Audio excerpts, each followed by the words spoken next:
Did you know that we have channel memberships now? If you'd like to help support this channel, get some exclusive Kawabana emotes to use in the comments, as well as an exclusive badge by your name, click that join button now to find out more. Every bit of support really helps. Thanks guys. This week, we're going to take a look at an interesting little case that I remember from when I was still living in Japan, and came across again recently. It wasn't a huge incident, but it certainly was quite strange. This is the story of the bus driver who faked a death to cover up his own mistake. Oh, and the death he faked wasn't even his own. Let's take a look at this one. As the story goes, students from Tono High School in Gifu Prefecture were supposed to go on a field trip on April 25th, 2014.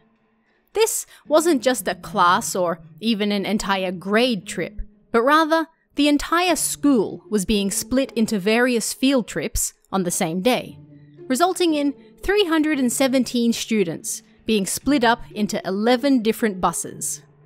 The school had hired JTB, a travel company they had worked with for several years, to facilitate the various trips.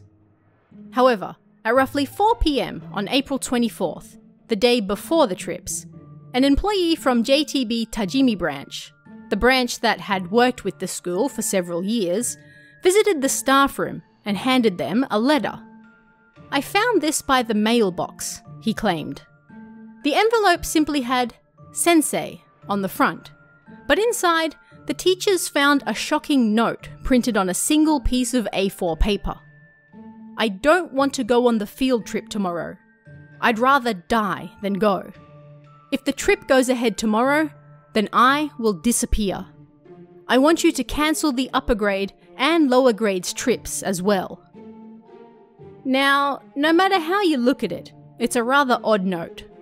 Naturally, it wasn't signed by anyone, and it seemed to imply that a student from the school would take their own life if the trips the following day weren't cancelled. But this student didn't just want their own trip cancelled, they wanted all of them cancelled. The usage of upper and lower grades implied that the note was written by a second grader, and the teachers feared that it may have come from one of the male students.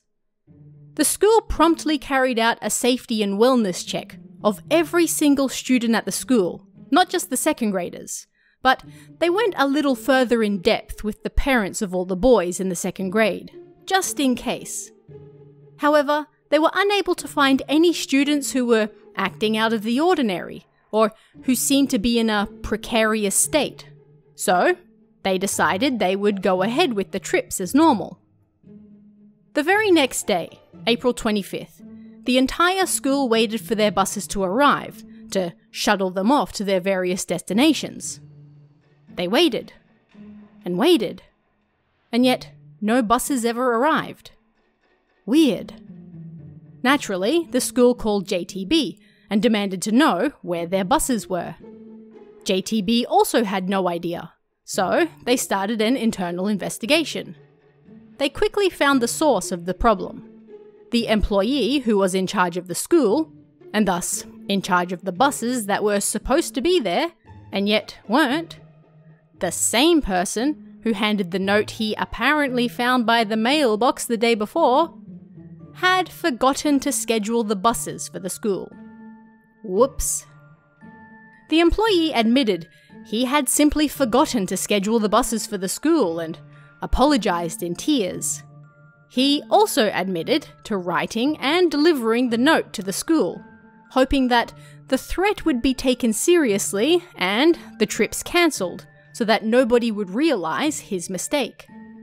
It turned out he noticed only the day before that the school had requested 11 buses for the following day, but for one reason or another, he forgot to put them in his schedule. Rather than admitting his mistake, he went and wrote a note, pretending to be a suicidal student instead. Probably not the best step he could have taken. The employee, 30, had been working for JTB since 2008, and transferred to the Tajimi branch in 2011, meaning he had been dealing with the school for at least 3 years prior to the incident. Naturally, this incident wasn't just embarrassing for the company, it had the potential to greatly harm their image all over the country. An employee who had been with the company for 7 years pretended to be a student and wrote a fake note implying they would disappear if their school trips the following day weren't cancelled. All because he made a mistake and forgot to schedule the buses. The company quickly went into damage control and held a press conference to apologise for the strange incident.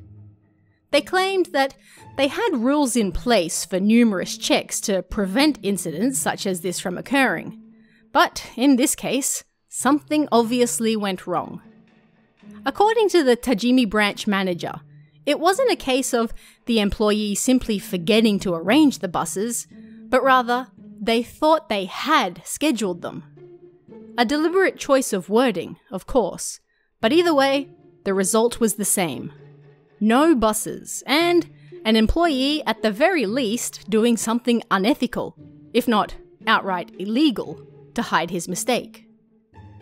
In the end, the trips for that day were cancelled, and the school reorganised them for the following week, with an entirely different company. The CEO of JTB again apologised, and promised they would make more efforts in business management and employee education to ensure that no similar incident would ever happen again. And they also announced they were considering taking disciplinary action against the employee themselves. He was also fired from the company.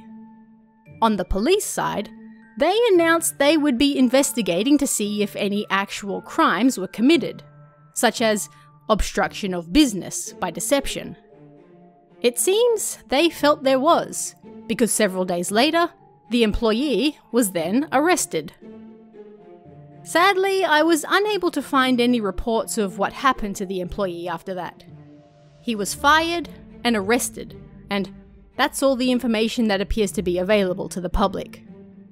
If he had simply admitted his mistake, then he would have gotten off with a far lighter punishment.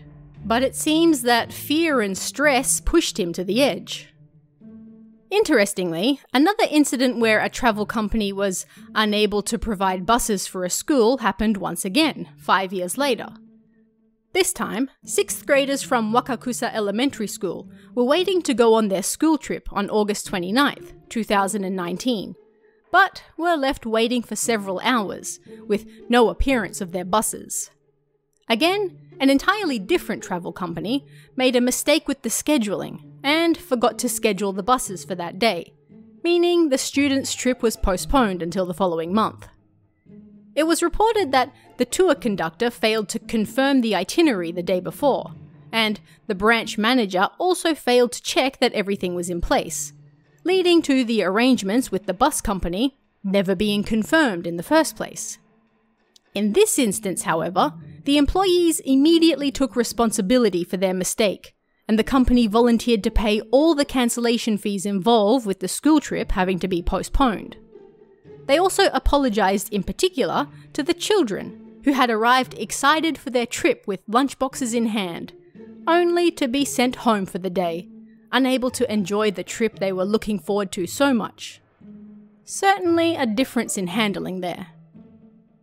But what did you guys think of this one? Did you ever experience anything similar during your days at school? Let me know in the comments below, and I'll see you again next time.